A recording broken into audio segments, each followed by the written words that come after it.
Hello and welcome to First Podcast. My name is Laura. And my name is Peter. We are the founders of the First Fitness app. In this podcast, we will be covering topics ranging from health, fitness, injury prevention, and how technology can help us as athletes to get better while staying healthy. We would be boiling down complex sports science topics, bringing you the latest research from the field of fitness and technology, and basically helping you be a more educated athlete by bringing best practices and sustainability to your training. Join us today for another episode of the First Podcast, where we will be talking about the Dunning-Kruger effect, or how we often overestimate our own abilities. Yeah, let's go.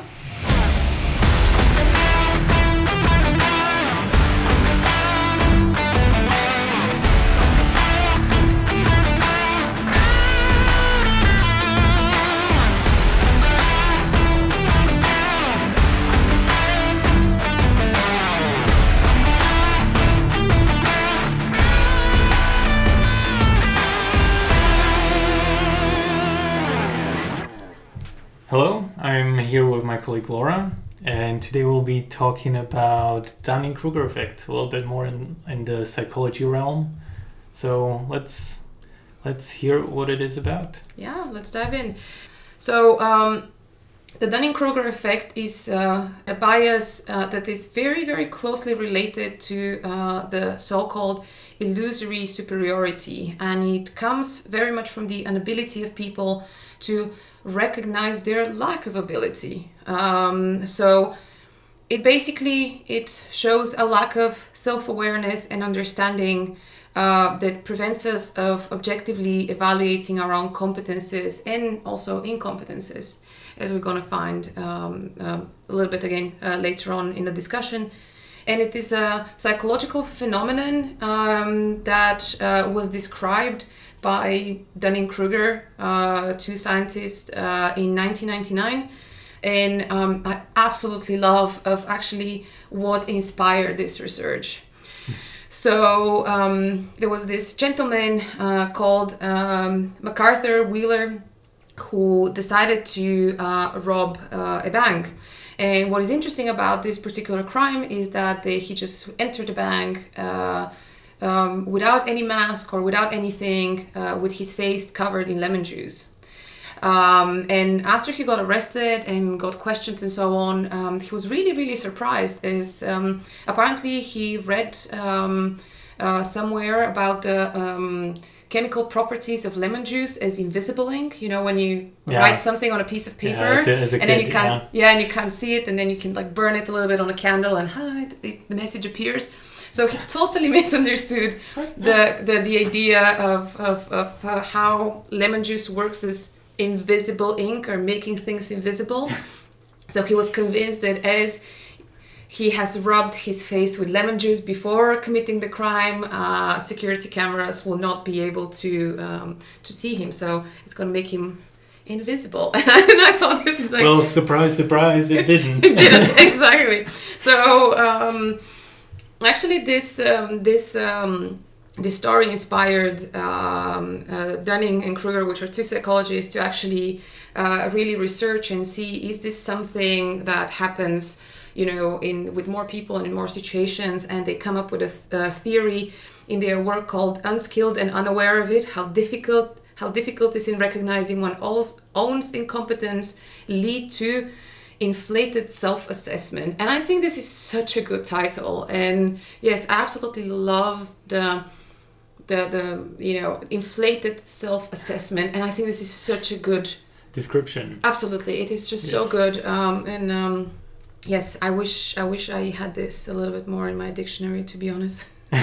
So, yes, and as I said, this is something that we. They of course they found out that we're all susceptible to this particular effect. There is the Dunning-Kruger effect doesn't discriminate over gender or age or race or anything. It's just a very, very fair bias. It doesn't discriminate. Yes, definitely is. I think a lot of biases in specifically when we talk about science, they are mostly unavoidable. We just have to realize that they're there. Yes. And find a way to get to the more objective reality. Yes, absolutely.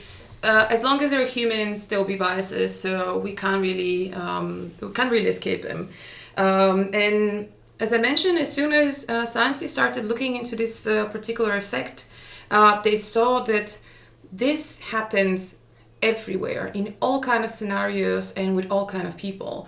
And there are actually a few very, very interesting studies, but some of the ones that I found a little bit interesting was how poorly people rated their own capabilities in such as test of grammar, humor, logic, it's just often the people that scored and performed the worst had the sensation that they did really, really well, which basically shows how dramatically we overestimate our own performance very often.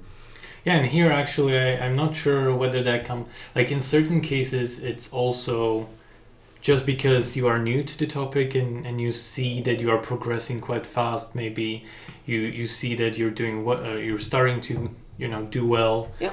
But on the other hand, I'm actually thinking whether it's because you don't know the vastness of the topic field. Like you don't know all the unknown unknowns. I actually think that this is actually a fantastic comment, and yes, I definitely think that part of the reasons behind it is that, yes, indeed, as soon as we take on a new skill or a new or like we enter a new domain, the rate of learning is incredibly high. So just as an example, maybe you start learning a new language, and then yesterday you knew 2 words, and then tomorrow you knew 10, and then the day after 50, and so on. And it's just percentage-wise, this is like a steep learning curve. Oh yeah. And that can definitely give you the sensation that, oh my god, I'm like getting so good at this. I'm great. Oh my god, maybe I have talent for it, or like, wow, whatever it is that is kind of going on in your head. But indeed. That definitely, thinking about it, that is definitely one of the reasons.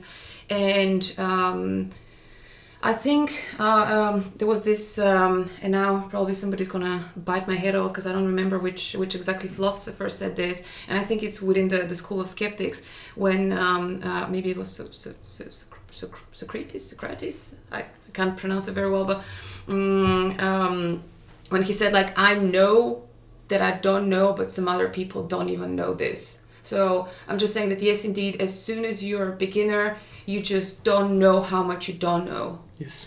And as the more you know, the more you realize how much you don't know about the field and the surroundings around you. So I think that those two are just very, very, very good reasonings behind why this happens.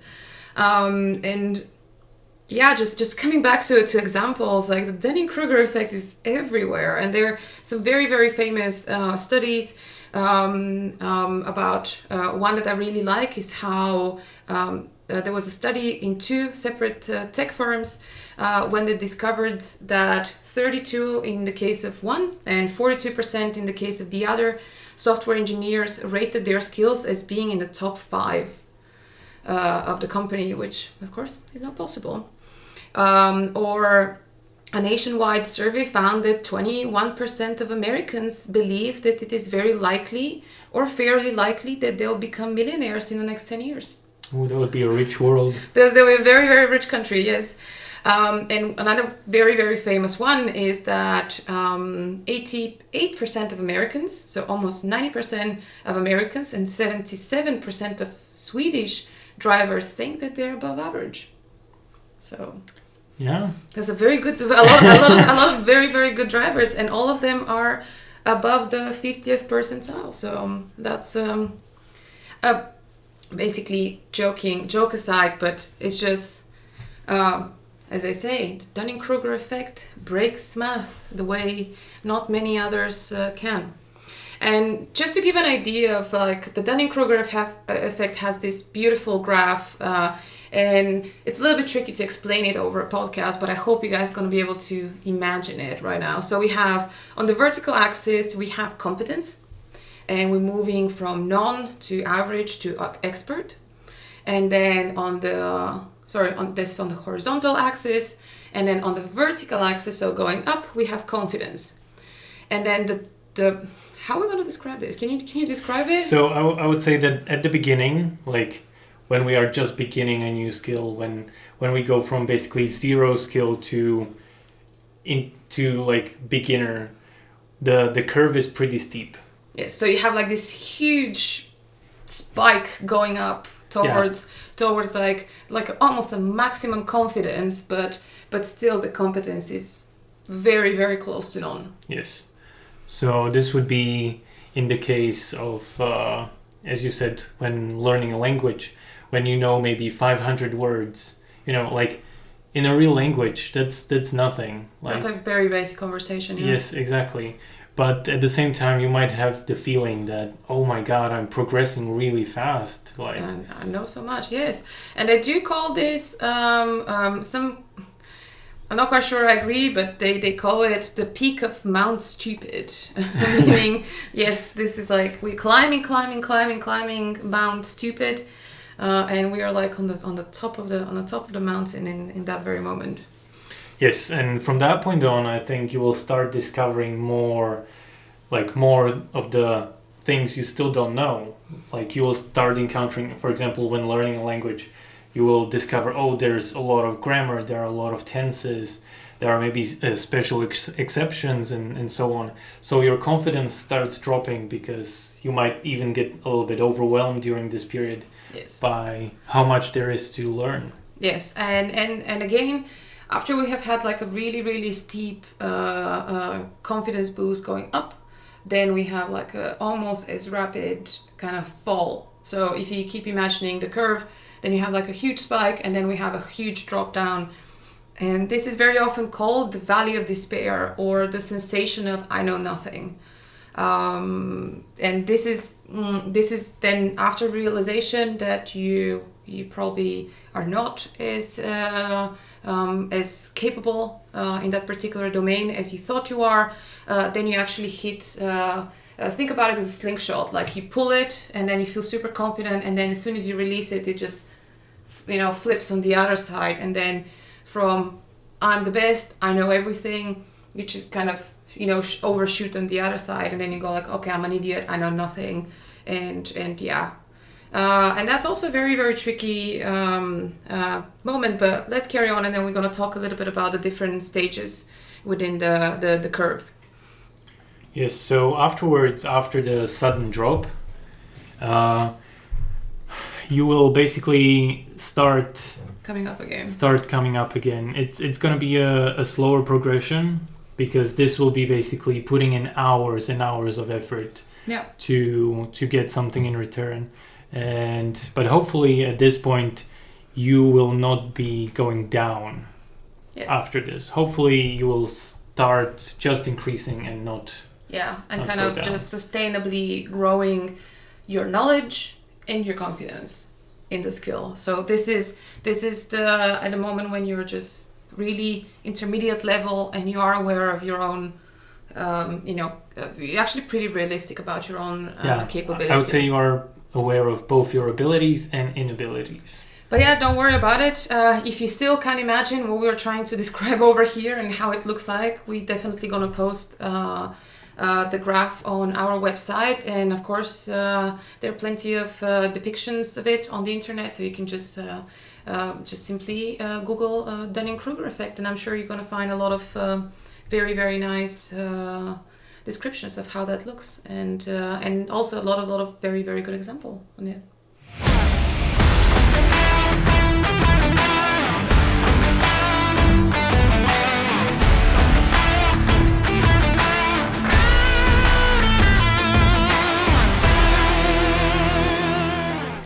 Welcome back. We are here with Laura discussing Dunning-Kruger effect, and maybe now we're gonna see how it applies to the field of sports. Yeah, I just want to kind of mention to our listeners, as we took a little bit of a break to to discuss. And talking about the Dunning-Kruger effect actually made us wonder, where do we fall on on the curve? And are we at a peak of Mount Stupid, or how do we feel about our podcast abilities? So I think we have yet to reach the Mount Stupid. I would like to hope that our listeners would would hopefully say that we are possibly coming on the slope of enlightenment because we're putting so much effort and we're mindful about our shortcomings and so on. But I don't know. Maybe we're yet to reach the peak of Mount Stupid. And so yeah, dear listeners, stay tuned. Maybe we have not yet reached our full potential of just saying stupid things. But no. Joke aside, I really hope that what we discussing here is helpful, and as you all know, we're very, very proud of actually researching very thoroughly the topics that we discuss, and we really hope that it's helpful and useful. But that kind of thing, that kind of knowledge makes you doubtful, and definitely, and it kind of makes you think as a person: where are my gaps of knowledge? What are those things that I think I'm really, really good at, but actually I'm... But in that case, I think it might be good, because if you, let's say like you have a lot of confidence, maybe let's say you are in the Mount Stupid area in something, then maybe just knowing that there is this effect makes you examine, like, okay, am I really just at the beginning of this field? Like, is there like way more things that I don't know about? Or have I already peaked and now I'm trying to come out of it? Yeah, definitely. And it is no different in sport and what we do as athletes, as people that practice sport. And as we discussed in the first part of the podcast, there have been quite a lot of studies done on the topic within different fields, covering people's abilities to tell jokes, to drive, their confidence in how well they're doing in regards to their colleagues, etc. But actually, from the research that we did, it shows that there is only one study, as far as we could find out, talking about the application of the during Kruger effect, I can't even speak anymore, in the topic of sport. And this was a 2018 study in the International Journal of Sports and Exercise Psychology. And basically what they did, they asked coaches to self-report their how efficient their training is, and then they assessed their actual ability to coach. And as expected, the bottom 25% actually overestimated heavily their own capabilities in coaching, while the top quartile, meaning the top 25%, actually did underestimate their own abilities. And this is what we kind of see over and over again. And it is very, very tricky, because if you think about it, what are the key features of an athlete? You know, they have to be very confident, they have to be very optimistic, yes. You know, amongst others, of course, grind and hard work and so on. But also, you know, humility and ability to take criticism. And just imagine, you know, talking about the valley of despair and how hard it would be to actually take criticism.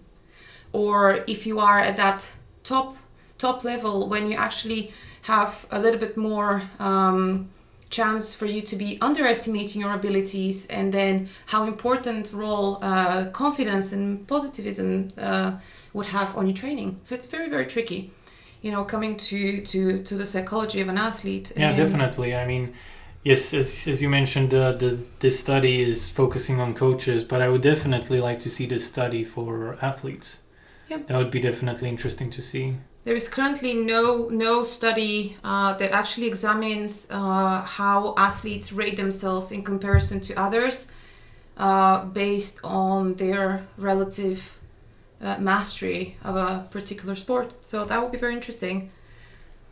But again, if you think about it, again, talking about those that have like the least ability, that overestimate themselves the most, this is definitely something that could be, to a certain degree, very dangerous. Imagine, especially when you take anything, even game sports where, let's say, football or basketball, if you think you're really, really good, you could be definitely dangerous to the other players if you're overly confident.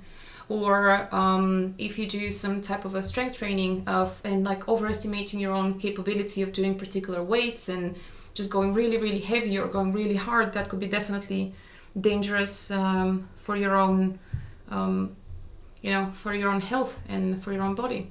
So this is very tricky, but what I wanted for us to discuss a little bit more into detail is actually how should we understand that we're in the valley of despair and kind of get out of it and not lose hope that we can get better, and in a way not give up when we have this drop of confidence. And then maybe we can also talk about those experts and how they kind of fall kind of prey to a different bias. Yes, I definitely think that experts often, because of their ability to actually understand the topic deeply and know their shortcomings, they speak from a different point, and they know very well what they can and cannot say, and it's basically very, very easy for them to undervalue or underestimate themselves. Yes. But in reality, they have much more knowledge than most other people. That is very true, and experts definitely have a better judgment of their capabilities. However, they are susceptible to a different bias, which is approaching everybody else as they also have a greater amount of knowledge. And imagine somebody who is very well acquainted at, let's say, weightlifting, just kind of walking in and having an expectation that everybody else will be either quite skilled, maybe not as much as them, but quite skilled and quite knowledgeable on the topic. And that, especially from the point of view of a coach, that could also be dangerous. Kind of, in a way, in that sense, overestimating the others around you. Yes, or expecting people to know certain things. Yes. Definitely. And, going back to the Valley of Despair, this is also tricky, and I bet this is psychologically, this is where people give up the most. Yeah, I wouldn't be surprised. But then how can we actually go through it? Well, I mean, I guess this is one thing that you can do is just simply kind of have faith that it's going to get better eventually, and that if you put enough effort and time into it would get better. But it's also very, very important to just be aware of it. Every time when you pick up a new skill, as we mentioned earlier, you're going to have this like very steep learning curve where you're going to feel like you're progressing really fast, and then at some point you're going to reach a level where you just realize how much you don't know, and you will feel a little bit down. So you just have to be kind of mindful about it and just be aware of it. There is pretty much nothing else you can do but just be aware of the trap, so to say. Yes. And there are certain strategies that you can deploy, but as I said, the first step is just be aware of it. And it's interesting to say, because probably some of our listeners are thinking now, oh my god, but I bet like just people with just huge egos are like very susceptible to it. I'm fine, I'm cool, I'm just very down to earth. And no, research actually shows that it is not simply a matter of ego. It is just a failure, kind of a blind spot that stops us of just seeing our own shortcomings. And we're all, as humans, are susceptible to this effect. It's just we all have, fields or domains of our lives of which we do believe we're better than we actually are. Well, that sounds like a double curse to me then. Yeah, definitely. If you think about it, being overconfident about your skills, not only, you're unaware of how bad you are at things, but that also prevents you of accepting your own mistakes and learning from them. And the thing is that a lot of studies actually show that as soon as people are made aware of their own relative position to others, they are actually ready and okay to admit to their mistakes. But if they're just led to believe that they're pretty good at whatever the skill was, they actually really failed to see how they were making mistakes as they were going along. But isn't that basically what we normal, regular people would call an ego? No, not really. It is that you are not willing to take advice if you yourself think that you're good. Yeah, but don't you think that if it's just a matter of ego, you wouldn't also accept the criticism, even if you can kind of admit that you're probably wrong? Your ego, I don't know. At that point, I would be thinking like a person with a big ego, when he receives a criticism, does he actually realize it internally and just doesn't show it outwards, or how does it work? I don't know. Are you asking me because I have such a big ego? I don't have a big ego, so. That's why you're asking me. Well, I guess you always kind of internally know, and maybe there is the voice that tells you no, these people are wrong. You're right, because you always are. You're always right because you're just the best. But I think you still have the internal voice that probably accepts the mistake. So I don't think it's definitely a matter of ego. I think it's quite literally like a blind spot. You just don't see. So then when you don't see, you're just use other kind of mental and cognitive shortcuts to make assessment, which are very, very often really well off on the realist on actually. Yes, but in that case, I would actually say that when you are new to something, like really, really new, like starting something new, like starting to learn a new language, you take all advice. Because you?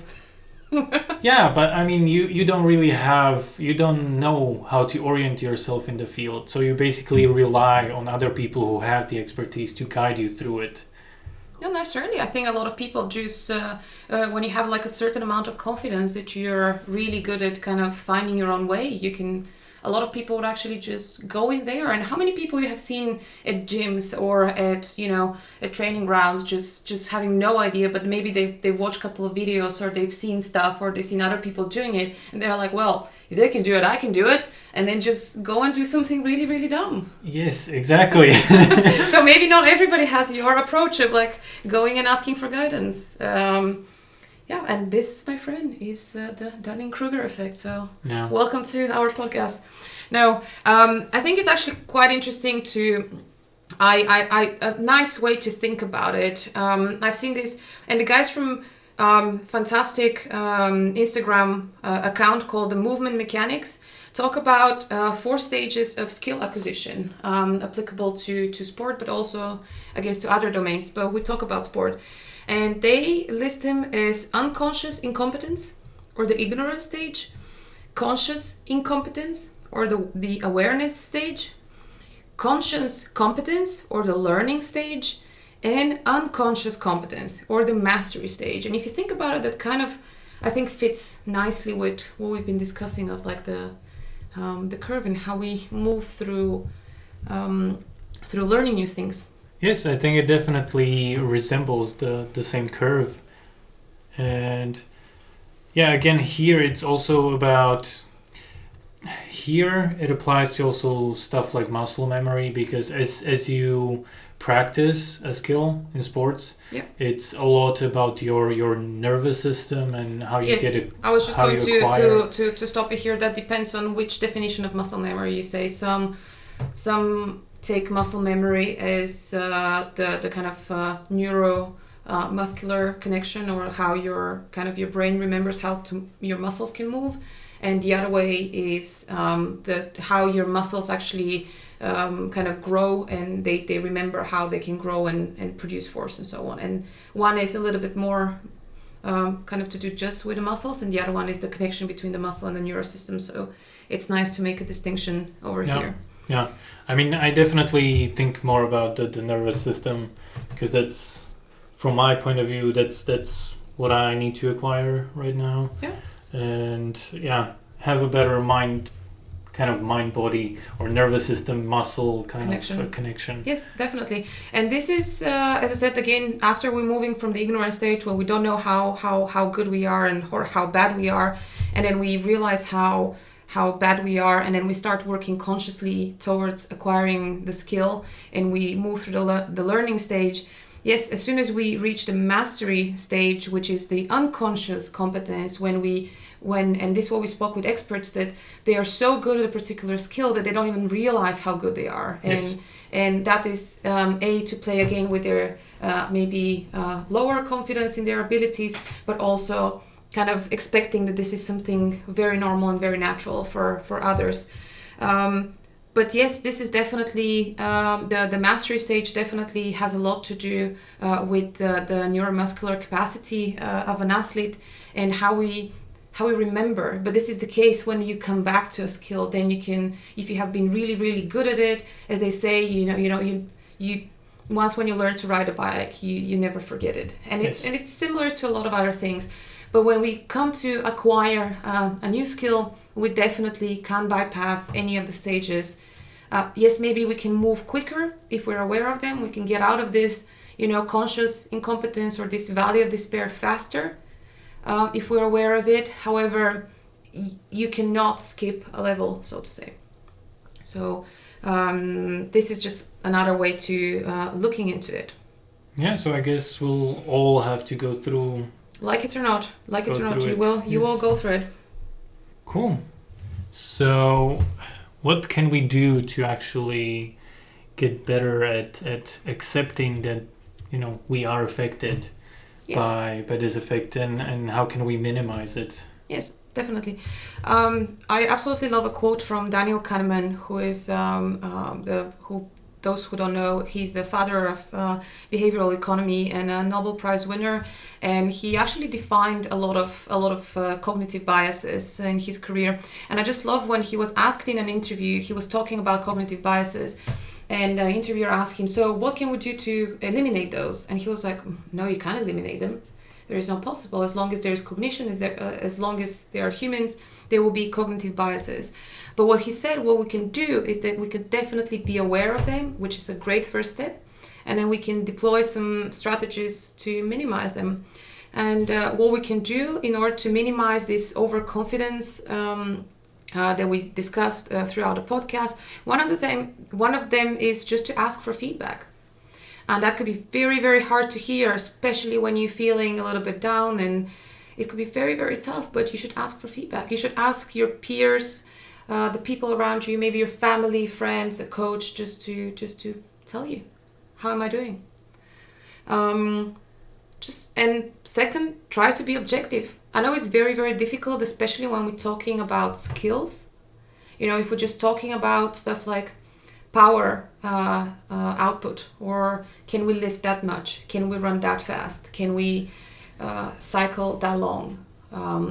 Etc. That's kind of easy to measure, and then you can easily compare. And it is so much tougher to just be objective about a level of skill. This is just so much more difficult. But if we try to find certain measurements, certain kind of measuring stick that we can compare and put ourselves somewhere on a scale objectively, that would be great to kind of make us a little bit more realistic about our capacity.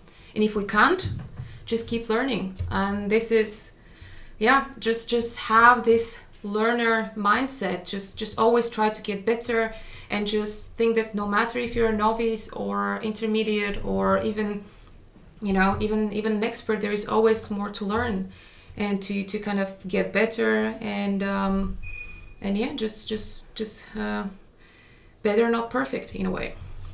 Another thing we can do is we can be skeptical. And I think for example, we're pretty good at this. That's pretty much my life motto, I would say. Be skeptical, challenge your own beliefs, or no, in all ways. I mean, even when you were mentioning the learning part, I think that's very, to me, it's a very core value, I would say, for me, to just keep learning and try to be objective. Again, with the feedback, yes, I maybe don't ask as often as I should, but it is tough. Yes, exactly, it is tough. Hearing, and I'm not talking about like just asking for feedback, but also hearing criticism and taking it in. Yes, that's difficult. Yes, it is very tough to hear sometimes, and of course, to a certain degree, we should listen to our own gut. And even sometimes when people telling us, no, that's not really good, you should listen to your own gut. But it's still worth hearing it and kind of picking bits and pieces and seeing how you can use this to just get better. And I think which is something very, very important is just overall just to reflect on things like mistakes and failures, and that maybe comes together with setting up goals. So it's probably worth it. Of course, people that do sport, they like to set goals, they like to set challenges for themselves. So it's nice to kind of keep those in mind, and whenever we don't reach them, to just kind of reflect on them. Why did I fail? Why did I not reach my goal? And so on, and just try to learn from it. It's all about kind of, again, just being reflective, I think, asking for feedback, doubting yourself, trying to kind of bring in objectivity wherever you can, and all these kind of things have to do with just reflecting on yourself and on where you fit within, the rest of, the other athletes within the field and so on. And the last one that I can say is just stay humble. Sometimes, humility is probably the best way to go. Yeah, humility sometimes can get you a long way. Yes, that is true. Unless you're a top-level athlete that underestimates himself. Yes. In that case, you should bump up a little bit. But still, I think it's always good, even for when you're on top of your field, to be humble and just to again just always think about getting better. So. And no matter where you are, just keep learning, keep getting better, and be mindful about the fact that as humans we're very bad at estimating where we stand, and just try to be kind to others, listen, reflect, and just keep learning and get better. Yeah, I mean, to me, this most of these advice sound very, very core to learning, basically. And whether that's learning on a personal level or learning a skill or just developing yourself to be a better person. But yeah, definitely. Sounds cool. Well, that was all in our little psychology lesson. I hope you guys enjoyed it and you find some useful advice. And again, as we said, we can't avoid it. We can just minimize it and be mindful about it. So we hope that we kind of pointed out some stuff, and maybe you're going to be thinking tonight or tomorrow of like which parts of your life you're probably kind of riding the wave and Mount Stupid, and on which you're probably an expert that is slightly underestimating. So. And then hopefully make changes to adjust. Yes, absolutely. All psychology stuff and So, all right, dear friends.